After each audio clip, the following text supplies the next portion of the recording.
हमारे वक्फ बिल के अंदर और हमारे इस्लाम मजहब के अंदर दखल अंदाजी की जा रही है।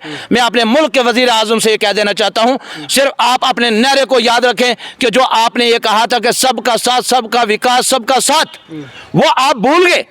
मैं यहाँ पे वो भूल गए और बाहर आउट ऑफ कंट्री में जब जाते हैं तो मेरे मुल्क के वजीर आजम बाहर के मुसलमानों को दिखाने के लिए, बाहर के लोगों को दिखाने के लिए, न्यूज बनाने के लिए उनसे गले मिलते हैं। यहाँ के मुसलमानों से गले मिले, यहाँ के जमीनों का तहफ़्फ़ुज़ किया जाए। हम ये कह देना चाहते हैं अपने मुल्क के वजीर आजम से कि हमारे वक्फ बिल तरमीम बिल के साथ बिल्कुल ना छेड़ा जाए। अगर ऐसा होगा तो एक दिन आएगा बहुत बड़ा इनकलाब हिंदुस्तान के अंदर होने जा रहा है। जब से बीजेपी सरकार केंद्र में आई है उस दिन से लेकर आज 2025 तक का रिकॉर्ड हम देखें, मेरे मुल्क के वजीर आजम साहब जहां ये कहते हैं कि सबका साथ, सबका विकास और सबका साथ, मैं छोटी सी बात अपने मुल्क के वजीर आजम साहब से पूछना चाहता हूं, अगर यही बात सच्ची है तो इस 2014 से लेकर आज दिन तक मेरे मुल्क के वजीर आजम नरेंद्र मोदी साहब मुझे बता दें, जब किसी अफ्तार पार्टी में मुसलमानों के साथ जाके मुल्क के वजीर आजम बैठकर उन्होंने अफ्तार किया हो, अगर सबका साथ चाहते हैं तो। दूसरा, जब ईद होती है, बकरा ईद हो या ईद उल फितर हो, मेरे मुल्क के वजीर आजम या होम मिनिस्टर बता दें कि किसी इन 10 साल के पीरियड के अंदर कभी किसी मुसलमान ईदगाह के अंदर जाके वजीर आजम ने किसी मुसलमान को मुबारकबाद वहां से दी हो, गले मिले हों। इससे पहले जितने वजीर आजम आए, मनमोहन सिंह जी थे, इंदिरा गांधी जी से थे, पंडित जवाहरलाल नेहरू थे, वो सब के सब जाते थे मुसलमानों के साथ खुशी में शामिल होने के लिए।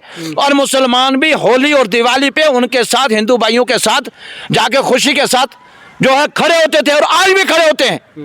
लेकिन इस हिंदुस्तान में अगर नफरत इस वक्त अगर बोई जा रही है तो वह बीजेपी इस हिंदुस्तान के अंदर नफरत फैलाकर हिंदू और मुसलमान के को नफरत के दहना पर लेकर चली गई। कहीं मस्जिदों के अंदर खुदाई की जा रही है और कहीं कब्रिस्तानों के अंदर कब्रें उखाड़ी जा रही हैं। और आज मैं ये कह देना चाहता हूं अपने मुल्क के वजीर आजम साहब से, मैं पुंछ से, ये पुंछ डिस्ट्रिक्ट की आवाज, रियासत जम्मू कश्मीर के लोगों की आवाज है और यह पूरे हिंदुस्तान के मुसलमानों की आवाज है।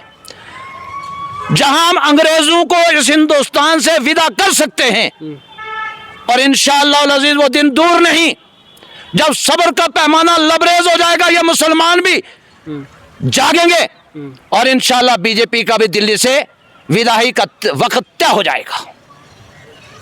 और आज मुल्क की प्रॉपर्टी, मस्जिदें, कब्रिस्तान, दरगाह, ये मुसलमानों की प्रॉपर्टियां हैं।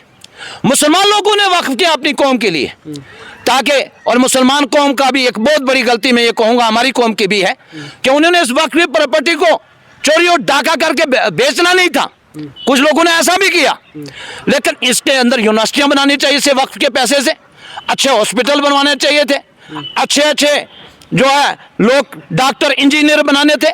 ये भी हमारे लोगों की भी गलतियां हैं। और आज हुकूमत हमारे वक्फ बिल के अंदर और हमारे इस्लाम मजहब के अंदर दखल अंदाजी की जा रही है। मैं अपने मुल्क के वजीर आजम से ये कह देना चाहता हूँ, सिर्फ आप अपने नारे को याद रखें कि जो आपने ये कहा था कि सबका साथ, सबका विकास, सबका साथ, वो आप भूल गए। मैं यहाँ पे वो भूल गए और बाहर आउट ऑफ कंट्री में जब जाते हैं तो मेरे मुल्क के वजीर आजम बाहर के मुसलमानों को दिखाने के लिए, बाहर के लोगों को दिखाने के लिए, न्यूज बनाने के लिए उनसे गले मिलते हैं। यहाँ के मुसलमानों से गले मिले, यहाँ के जमीनों का तहफ़्फ़ुज़ किया जाए। हम ये कह देना चाहते हैं अपने मुल्क के वजीर आजम से कि हमारे वक्फ बिल तरमीम बिल के साथ बिल्कुल ना छेड़ा जाए। अगर ऐसा होगा तो एक दिन आएगा बहुत बड़ा इनकलाब हिंदुस्तान के अंदर होने जा रहा है। मैं आपको रोकना चाहूँगा। बिल जो इंट्रोड्यूस किया गया, जब मैंने वहाँ पे सुना, जब वोटिंग हो रही थी, उसमें बाकायदा तौर पर यह बताया जा रहा था कि इसमें मज़हब का कोई लेना देना नहीं है, ये ज़मीनों का मसला है।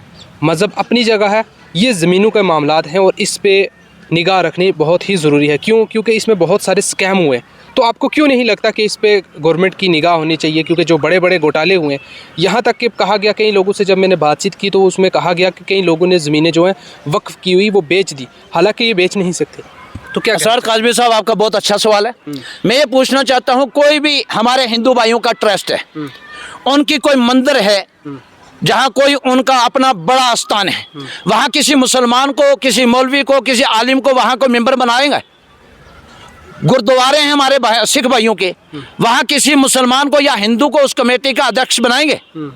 जब हर मजहब का चर्च के अंदर ईसाई पादरी वहां के होते हैं, उस कमेटी के मेंबर खजांची वो होते हैं, हिंदू धर्म में जो हमारे भाई हैं उनके मंदिरों के और उनके आस्थानों के जितने भी आस्थान पूरे हिंदुस्तान में, वहां हिंदू भाई बैठते हैं, वहां कोई मुसलमान नहीं बैठता और ना ही कोई मुसलमान मुदाखलत करता है। और गुरुद्वारों के अंदर भी, जहां भी गुरुद्वारे पाकिस्तान के अंदर जो गुरुद्वारे हैं या पूरी दुनिया में, वहां भी मुसलमान कोई उन गुरुद्वारों में दखल अंदाजी नहीं करता, ना मंदिरों में करता है। तो फिर हमारी औकाफ की प्रॉपर्टी में कल मस्जिदों में भी कहेंगे जी हिंदू भाई को वहां आप मौजन खड़ा कर दो। मैं अपने मुल्क के वजीर आजम से यही तो पूछना चाहता हूं, यहीं से तो नफरत पैदा होगी, यहीं से तो झगड़ा पैदा होगा, यहीं से तो फितने बर्पा होंगे। इसलिए हम इस बिल के खिलाफ हैं कि हमारे मुल्क का दस्तूर है और आइन है कि हर मुल्क के शहरी को हिंदुस्तान के आइन ने अपने मजहब पर और अपने हकूक़ पर जीने का अख्तियार दिया है। आप नहीं चाहते कि जो वक्फ की जो ज़मीनें हैं जो औकाफ के अंडर आ रही हैं उन पर इंक्वायरी होनी चाहिए कि किन लोगों ने बेची हैं और इस पे स्कैम कहाँ पे हुआ है? उस पे पूरे हिंदुस्तान के अंदर जहां भी वक्फ की प्रॉपर्टियां, देखो जब भी गवर्नमेंट के जेरे अंडर तो गवर्नमेंट की थी ना, हमारे डिस्ट्रिक्ट पुंछ के अंदर हमेशा डीसी या तहसीलदारी यहाँ के चेयरमैन रहे।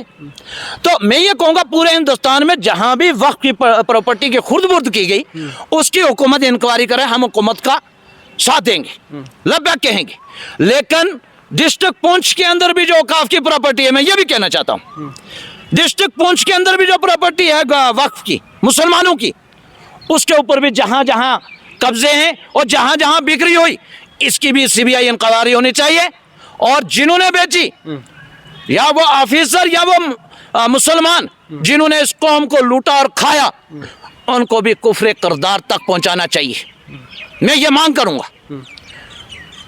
लेकिन मैं एक ही कहूंगा अपने मुल्क के वजीर आजम से कि जब आपने 2014 के बाद एक बात के ऊपर भी अमल नहीं किया, ना सबका साथ, ना सबका विकास, ना सबका साथ, कहाँ का इंसाफ है? सिंपल मैं आपसे ये समझना चाहूँगा कि अगर इस औकाफ बिल में अगर अमेंडमेंट के दौरान इसमें ये कहा जाता है कि इस बिल में जो वहाँ एरिया का लोकल रिप्रेजेंटेटिव जैसे एमएलए हो गया या एमपी साहब हो गए, तो वो इस कमेटी के हेड रहेंगे, तो क्या आप कहना चाहेंगे क्या वो सही है या नहीं?